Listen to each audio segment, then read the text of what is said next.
The transfer portal is a brewing, and we got 2 playoff games happening this weekend with SEC teams. Time to get the squad together. You're talking ball with the SEC squad, sponsored by Game Time.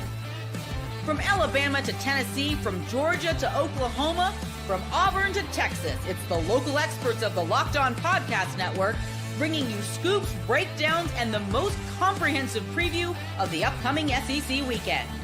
It's the SEC squad, and we have a seat for you. Hurt feelings and thin skin are prohibited. Squad up.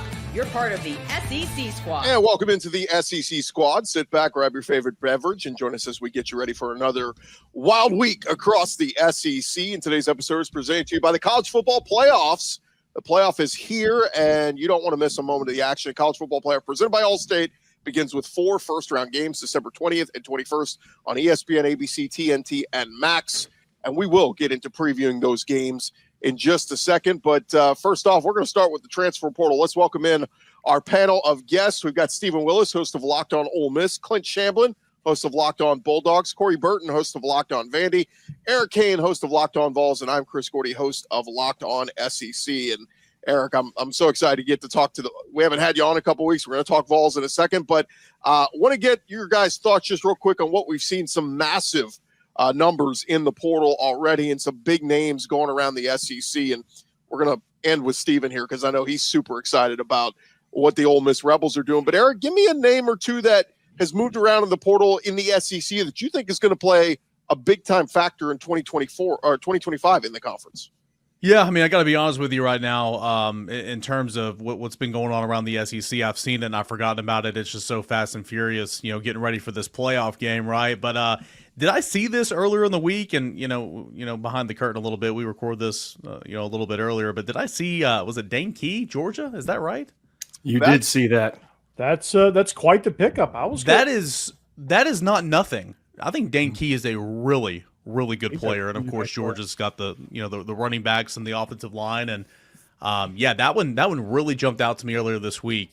Dane Key, because I think him and Barry Brown have been so good at Kentucky, and kind of been wasted a little bit in my opinion. So good for him. I think he's going to be able to flourish a little bit, and that's one that jumped out to me. As far as Tennessee and the transfer portal, not a whole lot to report right now.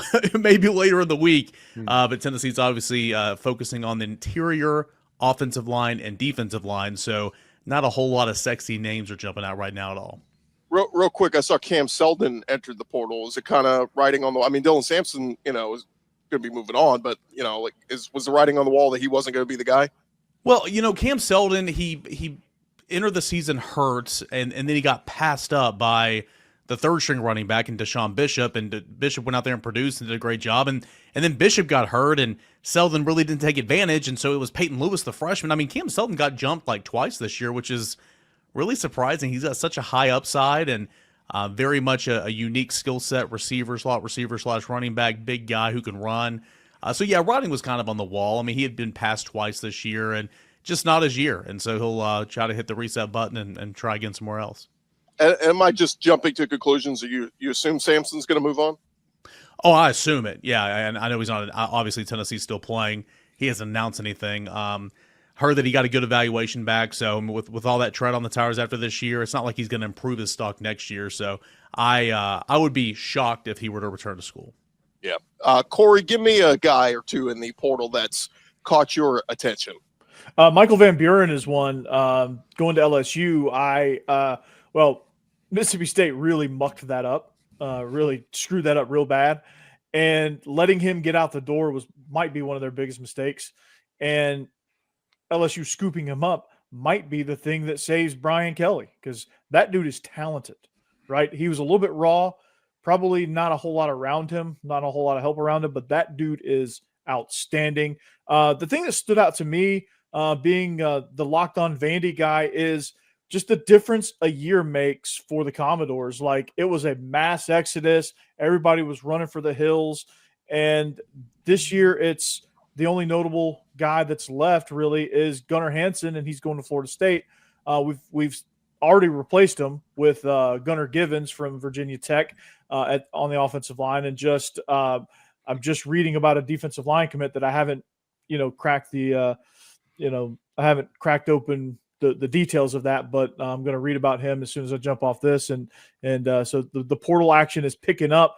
They're in it for a few corners, a couple receivers, but the biggest story for Vandy is trying to figure out the long shot situation of Diego Pavia. Is he going to get that extra year? It's a long shot. He probably needs to go. Like, just go on. Yeah, had a great year. Just call it a day. I just want some resolution at least.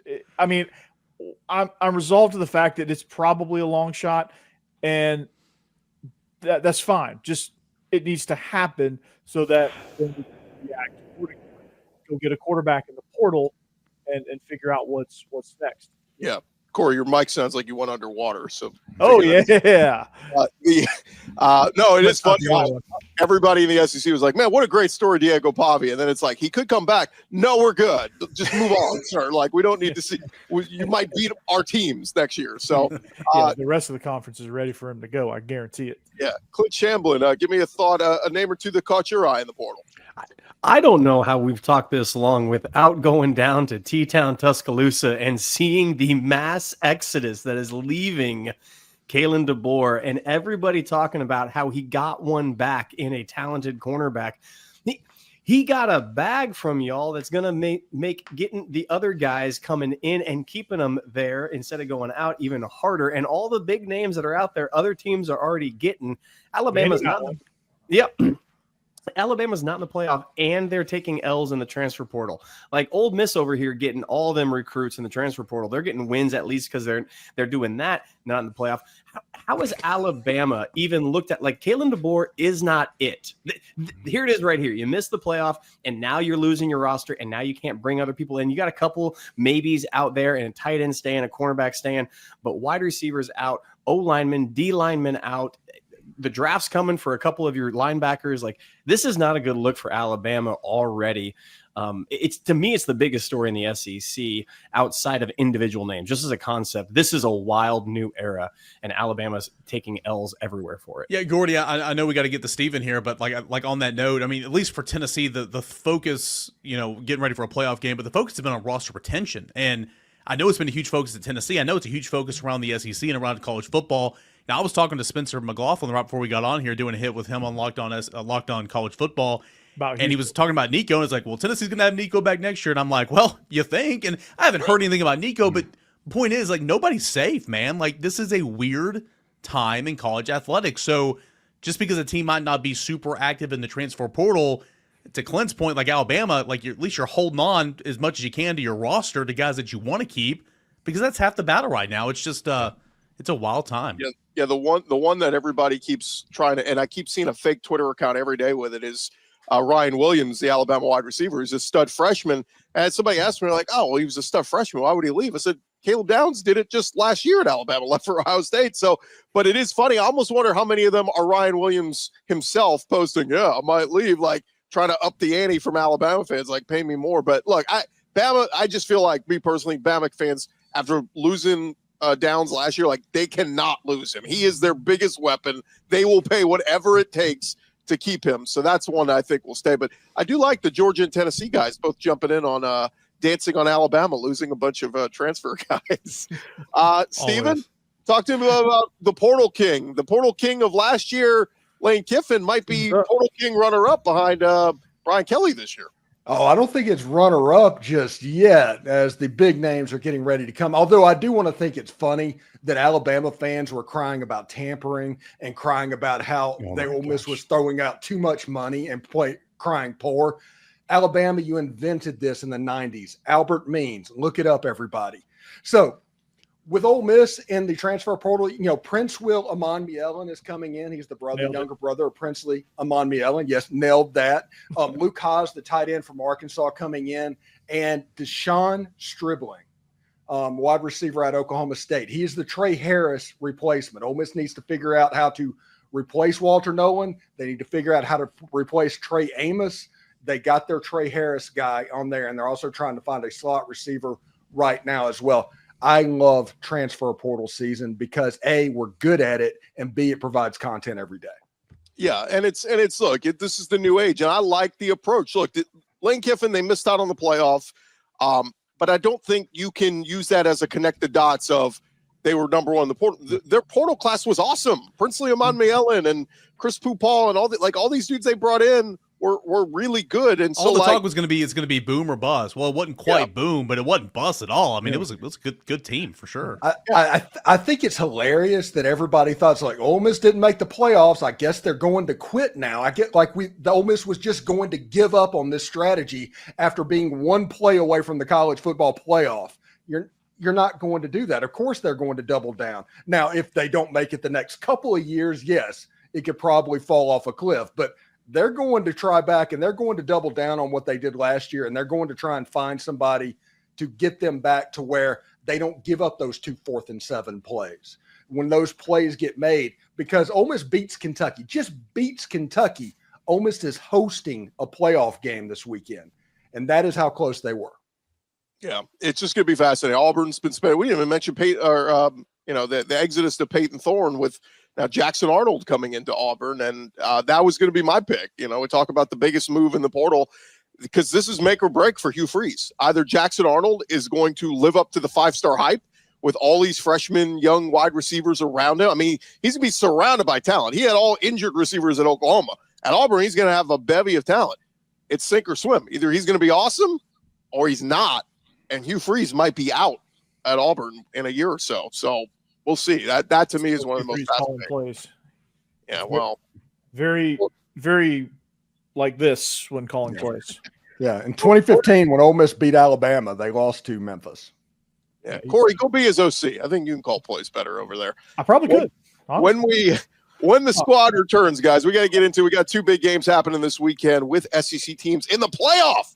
It's win or go home. We're going to talk about that next here on the SEC Squad. Coach Freeze, this is Corey Burton. Yeah. More with the squad in just a second, but it is that time of year. The college football playoff is back, and with the newly expanded 12-team format, it's guaranteed to be bigger and better than ever, bringing you all the hard-hitting and high-flying excitement that you love. TNT sports coverage of the college football playoff begins December 21st, starting with the college football playoff kickoff show presented by AT&T at 11 a.m. Eastern, leading in to the first matchup. That'll be SMU, the Mustangs, battling the Penn State Nittany Lions at noon Eastern. And then it'll be the Clemson Tigers looking to upset the Texas Longhorns in a showdown in Austin at 4 p.m. Eastern. Don't miss a moment of all the action. Watch the college football playoff presented by Allstate live on TNT, True TV, TBS, and Max. Plenty of opportunities to watch all of the games. Again, it's the college football playoff. Awesome to have it back, and it's so excited to watch those games happening this weekend on, like we said, TNT, True TV, TBS, and the Max app. All right, we dive back into it as we got 2 big playoff games happening this weekend in the SEC. And since Eric Kane is here, we're going to start off with the Tennessee Vols happening Saturday night up in the Horseshoe. And you talk about just a total sucks, like luck of the draw that you got the 9 seed, they got the 8 seed, and they're going to host you in the Oregon got the short straw, right? I mean, you're the top ranked team in this whole field, and you're going to get Tennessee or Ohio State? Like what? Yeah. So I would just like to point out on this edition of the SEC Squad that a non-SEC school was brought up, and it wasn't me. Thank you, Eric. I appreciate that. Last segment, Corey brought up Houston.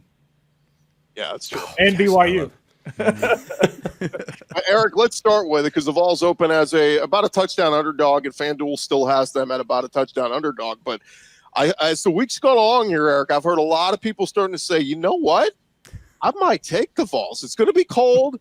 Strength is that run game and how good Dylan Sampson has been. But sell me a little bit on this because it sounds like the Vol faithful is traveling well up there to Columbus. Well, what you just described is literally what I was telling Spencer, before we hopped on here. Like, it's like, I mean, as soon as I saw the draw, it's like, oh, Ohio State's going to win this game. Okay. And like the first week, it's like, oh, Ohio State's going to win this game. And second week, it's like, it's going to be a pretty good game. And then it's like this week, it's like, I mean, I'm not going to be surprised if Tennessee doesn't win this game. But Tennessee, I feel like it's going to win this football game because Tennessee's got a defense. And I know Ohio State has a defense. Tennessee's got a really good defense that has traveled, for the most part, outside of Athens, Georgia, has traveled very, very well this year.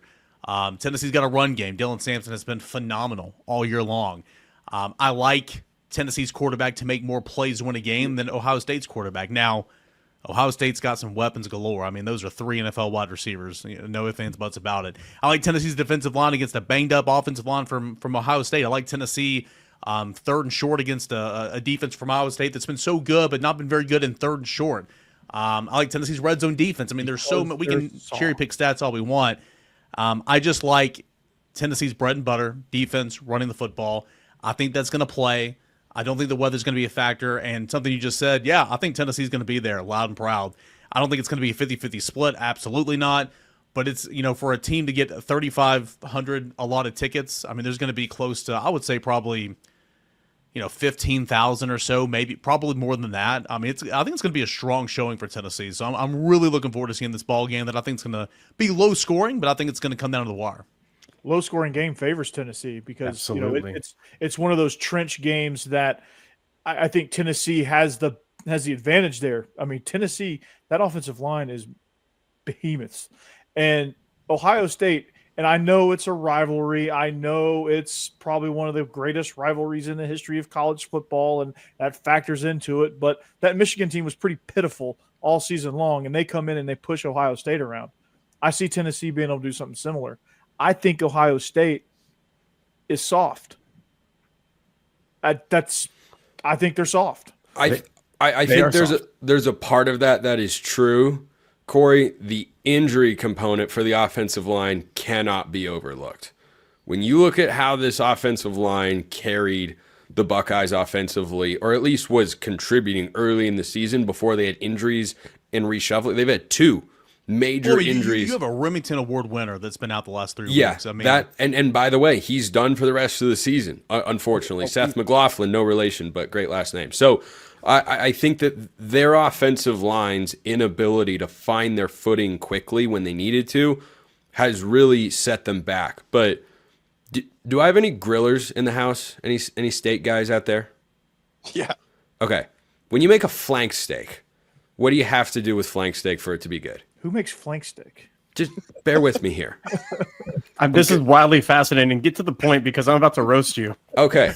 You have to marinate flank steak. And I was thinking about this when Eric, probably because I'm kind of hungry, when Eric was talking about, the game kind of sitting and he's changing his mind and thinking this, that, and the other thing. When you marinate flank steak for a long time, it changes the flavor profile. The longer you sit on a team and on a game, you change your opinion on it because you get bored with what you were thinking before. We do this with NFL draft picks as well. We know a guy for years is going to be a top pick, and then by the time he comes out, it's, I don't know, is this really the guy? Like, yes, that is the guy. We do that all the time. So while I feel like there is an element of Eric and I falling into that trap, I am with Kane here. I think the Vols go into Columbus and pull out the upset. I like that defensive line against the Buckeyes front 5, but I also think the mental component for Ohio State, I don't know how you come back from that Michigan game. I think that is sitting in their locker room. They've had to let that one marinate for the last couple of weeks. That can't feel good. No, it can't feel good. We talked about Ohio State to begin the season as the one dominant team because we didn't know about Oregon quite yet if they were going to be that team. They showed out that they went perfect, but everybody was saying Ohio State. Here's a team that has offense, has defense, has a quarterback. You look at the games they had, and they didn't impress. They didn't blow me away any single week in the games they had. And Ohio State, with all those weapons, Will Howard ain't it, y'all. Like, he is just not it at whatsoever. And those wide receivers can't get the ball. And you got 2 really good running backs that are running behind a trash offensive line right now, and it's a shame for them. Look at Nebraska. Look at the games leading up to the end of the season. Mid-season, you gave 17 points up to Nebraska, won by 4 against them. Penn State win by 7. These aren't the games that we thought Ohio State was going to do to begin the season. You only put 31 points up on Northwestern. And then the Michigan game. There's no way that this team is the most dominant team in college football. Defense, sure, you can talk about it, but the recipe Michigan had was control the clock, even without the best weapon on offense, run it down their throats, play stingy defense, and let Will Howard beat you, which he can't beat you on that. Tennessee, to me, on every phase, you're not wrong, Eric. I give them the advantage every single way so far, and including, and I don't say this much about old Josh, so Take note, including the coaching matchup. Ryan Day ain't it either. Like, this team is overinflated everywhere. Tennessee's I think they're gonna handily win this game. I'll give you the reason that each team might win this game. One, Tennessee might win because Ryan Day is the Michael Jordan of James Franklin's. That is the greatest tweet of all time.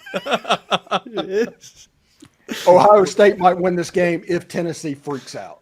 If Tennessee goes in this game and Nico just kind of freaks out and the stage is just too high for him because they got there, that could happen because Ohio State is familiar with playing in games like this a little bit. Yeah. So that is the way that Ohio State can win. If it turns into a real football game, if it's 7-7 after the first quarter, Tennessee's going to win that game 24-10. Very, very veteran-led football team. That there's a lot of holdovers from that 2022 year where, I mean, nobody saw Tennessee winning 10 regular season games, going to the Orange Bowl, winning that. When you got to Georgia in November of that year, down in Athens, it was almost like, man, we're just so happy to be here. Look at us. I mean, this is incredible. And, like, you got your brains beat in. One of Georgia's best teams they've ever had, too. Yeah. And, I mean, this year – there's a lot of holdover from that year as well, so I think it's a different mantra in that respect. But also, Tennessee lost the game, don't get me wrong, but given the way Nico played at Georgia with a similar kind of stage, I know Georgia was coming off a loss that week, but that was a huge stage, right? And Nico went down there and played, I thought, pretty well. Obviously going to be a huge stage this weekend, national televised game, and college football playoffs and all that. The way he played in Athens gives me confidence in Nico that he's not going to be, that moment's not going to be too big for him, if that makes sense. And Corey, you said it earlier, Tennessee's going to kind of muddy up this game a little bit. Everybody wants to talk about the weather. It's going to be cold. Yeah, it's going to be freezing. But Tennessee can muddy the game up a little bit and win in different ways. Tennessee can win without scoring a lot of points, which is just, if I would have said that coming into the season, I wouldn't have believed myself. Tennessee can kind of win that low score, hard fought, force a couple turnovers. Physical game, yeah. Physical, don't score at a half and find a way to win. And I think that's going to be kind of what this is. And so I like Tennessee in this one. I would not have said that 3 weeks ago, but I like Tennessee in this one. I think the weather factor is overrated, too. Yeah. Because I think a lot of people are like, well, it's at Ohio State. It's at the Horseshoe. It might snow. It's going to be cold, or, whatever people want to throw out about cold weather games. But I don't think people realize it does get cold in Tennessee as well. It snowed here last week. How do you win those games? Run the football. I mean, Dylan Sampson. What travels in cold weather environments, guys? Defense and run game. What is Tennessee led by? Defense and run game. But Clint, you touched on something earlier about Ohio State being soft, and I think everybody has really seen, and I've heard a lot of national people, comment on Ohio State wanting to make a statement against Michigan rather than just go out and win the football game. They made a statement, all right. Yes, they did. I wonder if that changes here for Ryan Day and Chip Kelly. Do they say, hey, we can't just run the ball. We want to. We've got these great backs, but we can't. And when was our offense at the best? Went to Oregon, played a great defense on the road, tough place to play. They had over 30 points. How? They threw the ball all over the field. They said, we've got 3 NFL wide receivers. We don't have a high-end NFL quarterback or a Heisman finalist, but we've got a guy who can facilitate. Who cares how it looks? Win the football game. I think for Ohio State, that's throwing the football. Hey, and Tennessee winning this game will come down to Josh Heupel treating this like they are the favorite. Do not act like a touchdown underdog in this game because you're not really a touchdown underdog. Punt the ball, play defense, take a field goal when it's available, and do not go for 4th and 1 and 2. And he's done that with the exception of one time. We went for 4th and 2 on his own 10-yard line earlier in the year, which was just abysmal. He has done a great job in evolving with that this year, knowing like, hey, I got a really good defense. I got a really good run. I'm going to lean on that. I'm going to punt away, play field position. Got a couple of safeties already this year. Set up the offense for a short field on the plus side of the 50 because he played field position already this year. So he's evolved in that area for sure. So I think that's, to your point, man, he's got to continue that this week. Yeah, he's done a good job. No big momentum shifts in the Horseshoe. Do not let that crowd get going. Don't try to get cute with a trick play or a fake punt on, a 4th and 5 in your own territory. Like, don't. And Steven, I think that's a great point, Steven. Steven, you'd be okay if Quinshon Struggles running the football, right? Be all right. Oh, yeah. I would absolutely be fantastic with that. Eric, if the Vols do win, will you go plant the flag at midfield? I mean, everybody watch number 76 for Tennessee, the right guard, Javonte Spraggins. if anybody's going to plant a flag, it is Javonte Spraggins. So watch there. And is anybody going to get felonies if this happens? I don't know. I mean, Eric, it's a wild time in college football. This stuff is so soft, man. Tennessee wins this game. Are they putting the goalpost in the river, even though it's Ohio State Stadium? I want Tennessee to charge the field. Real quick, I think they should. Raise your hand if you're taking the Vols. Let's see. 1, 2. Oh, Wow. God. No. All right. Well, I know. Wow. My listeners are probably rooting for Ohio State. Be a clean 6-0 vote for the Vols, so I'm going to flip to Ohio State. That boy, Gordy. Gordy is Kirk Herbstreit, save the graphic guy. I am that's very bad juju if we all take him. I'm just telling you. I am very low on Ohio State. So, all right. Well, when we return, Clint's going to run, but when we return, we're going to get to the other SEC game. It's Texas hosting Clemson, a major favorite. Can the Longhorns cover? We'll discuss that next. Back to the squad in just a second, but first, today's episode presented to you by friends over at FanDuel. They are America's #1 sports book. And we tell you guys every day about this. Write down new customers. If you've never bet with FanDuel before, you can bet $5 and you will get $150 in bonus bets if you win. FanDuel Sportsbook app going to give you everything you need to place your live bets in the NFL and college all in one place. And they got the college lines up there right now. We've been looking at them. You want to get on the bowl game against Tulane, going against Florida. Florida still sitting at close to a 2-touchdown favorite, 13.5. If you like Florida and the Gators to cover that line, you can take Florida minus 13.5 against Tulane in their bowl game. That is up there right now at FanDuel. Of course, they got the line for Clemson, Texas, the line for Tennessee, Ohio State. You can get started, like we said, with $150 in bonus bets if you win your first $5 bet. That is at FanDuel.com. Never waste a hunch. Make every moment more with FanDuel, an official sportsbook partner of the NFL. Today's episode also brought to you by our friends over at Prize Picks. Prize Picks, the best place to get real money sports action. With over 10 million members and billions of dollars in awarded winnings, Prize Picks has made daily fantasy sports accessible to all. All you got to do is pick more or less on at least 2 players for a shot to win up to 1,000 times your cash. That's right. You can win up to 1,000 times your money at Prize Picks.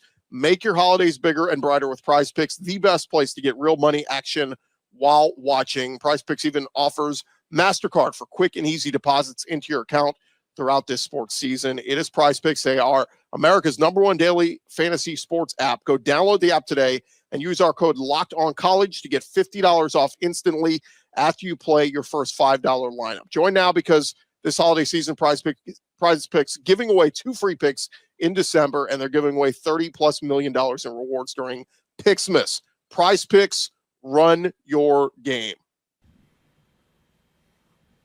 All right, one more SEC game to get into this weekend, guys. It is in Darrell K. Royal Stadium in Austin. It is the Texas Longhorns, yes, they're SEC, hosting Clemson of the ACC. And that line, as soon as it came out, was massive. It's been sitting at about 11.5 all week at FanDuel.com. And look, it's funny how this thing plays out. Texas plays a dogfight of a game with Georgia in the SEC championship game. They lose, and the consolation prize is you get to host a playoff game. So pretty cool consolation for Texas. But anybody have a real good vibe? I mean, look, obviously, I think Texas should win this game, and they've played great all year. The defense has been lights out, but I start to look at the Clemson numbers, and I start to be sold a little bit. Man, Cape Klubnik's pretty good. That run game's pretty good with Maffa. Like, I start to talk myself into maybe Clemson could keep it close.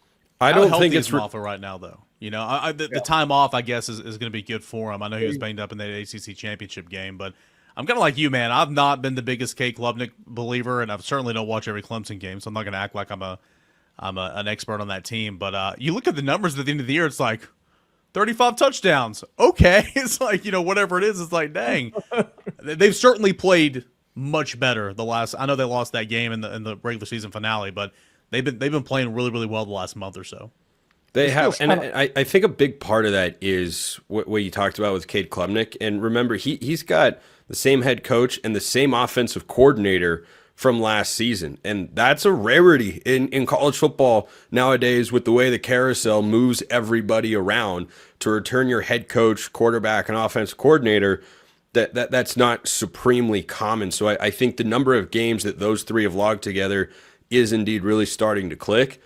But that South Carolina game kind of set me back on Clemson about as much as the Louisville game did, honestly. Louisville went into Clemson to Death Valley and ran the Tigers out of the stadium. It was embarrassing. Then they're at home again, and they lose to South Carolina. Now, it's a tight game. South Carolina is, of course, hot, but do any of us think that South Carolina has the same ceiling as well as they've played the second half of the year as Texas? Because I do not. So I think Texas wins this game. This could come down to, does Clemson get a late score to cover maybe? But I feel like Texas does enough defensively to keep them at an arm's length, but I don't trust the Texas offense to be explosive and just make this, oh, this is going to be 38-10. No, I don't see that.